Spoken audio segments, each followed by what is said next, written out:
And the first thing I want you to understand about Buddhism, that very few people do understand, is that Buddhism does not have a doctrine in the same sense that Christianity has a doctrine. There could be no such thing as a Buddhist creed. The word dharma, D-H-A-R-M-A, in Sanskrit, which describes what Buddhism is called the Buddha Dharma. Dharma means method, not doctrine, not law. It's often translated law. That won't do at all. Dharma sometimes means function. The function of somebody. His svadharma means roughly what we would call his vocation. Dharma can also mean, in a peculiar way, a thing, a basic portion of the world, a thing or event. But its primary meaning, as used in the phrase Buddha Dharma, is method. And so Buddhism is a method for something or other. And so for this reason, all Buddhism is a dialectic, a discussion, an interchange between a preceptor or guru or teacher and his student, between the Buddha and his disciples. Now, what is it about?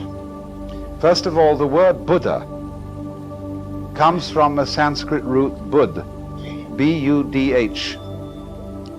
And Buddh means to be awake. So a Buddha is a person who is awake. It is therefore a title, it's not a proper name, and it's not the name of a divinity.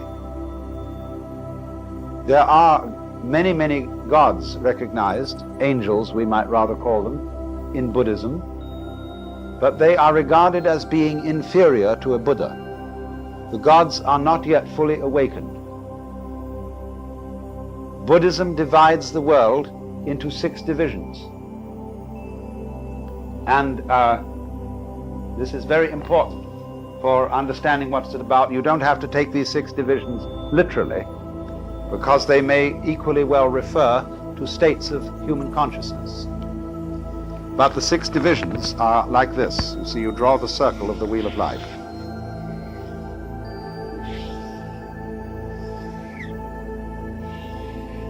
And in the top section of the circle, you have the Deva world. And Deva, from which we get our word devil, actually means the angels. The reason is this, that when the Iranians had battles with the Aryans, the northern Indians called their gods Deva. So the Persians insulted them by using that word for devils. And then they had here Asura, who were in this division, and these are spirits of wrath. And so opposite, Ahura in Persian, Ahura Mazda is the Lord of Light, because they were enemies. But so here are the Devas on top. Next to them on this side are the powers of divine wrath in the sense of energy, vigor. And below, opposite the Devas, are the Naraka, and those are the purgatories. That's where everybody is as unhappy as they can possibly be. Here are animals in this section. Here are men and women. And here are things called pretas. Pretas are frustrated spirits with very large stomachs and very small mouths. Now this is the rat race of existence, called samsara in Sanskrit. Samsara, the round of birth and death. And this is the nadir, this is the zenith, and this is the nadir. This is as high as you can get, that's as low as you can get. And that's always going to happen to you while you work on the principle of a squirrel cage. That is to say, so long as you are trying to make progress, you will go up. But up always implies down. So while you are trying to get better and better and better, that means that when you get to the best, you can only go on to the worst.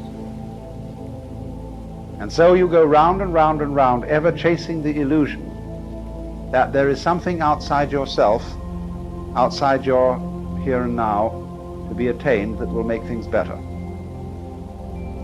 And the thing is to recover from that illusion. So a Buddha means somebody who has woken up and discovered that running around this thing may be fun, and it may be good to run around, but if you think you're going to get something out of it, you're under illusion, because you're forever the donkey with the carrot suspended from his own halter.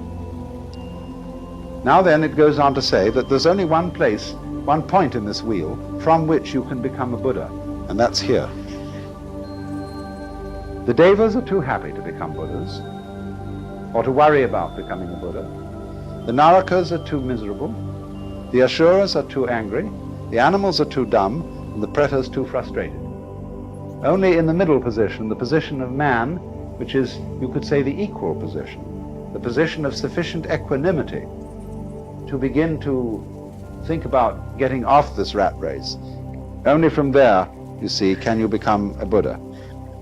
So the position of a Buddha may be represented either as not on the wheel at all or as right in the middle of it. It makes no difference. And so he is just as in a way the axle point, the still point of the turning world, as to use T.S. Eliot's phrase, is the unmoved center, the unmoved mover, the primum mobile, the axle tree of the world. Also the navel, that's why yogis are said to contemplate their navel. The navel isn't on their tummy, it's this place, the navel of the world. So that's the scheme of cosmology, of ancient Indian cosmology in which Buddhism arises.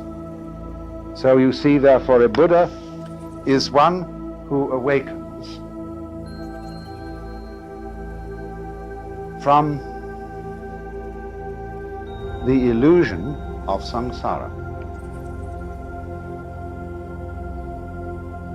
That is, from the thought that there is something to get out of life, that tomorrow will bring it to you, that in the course of time it will be all right. And therefore one is set pursuing time, as if you were trying to quench your thirst by drinking salt water.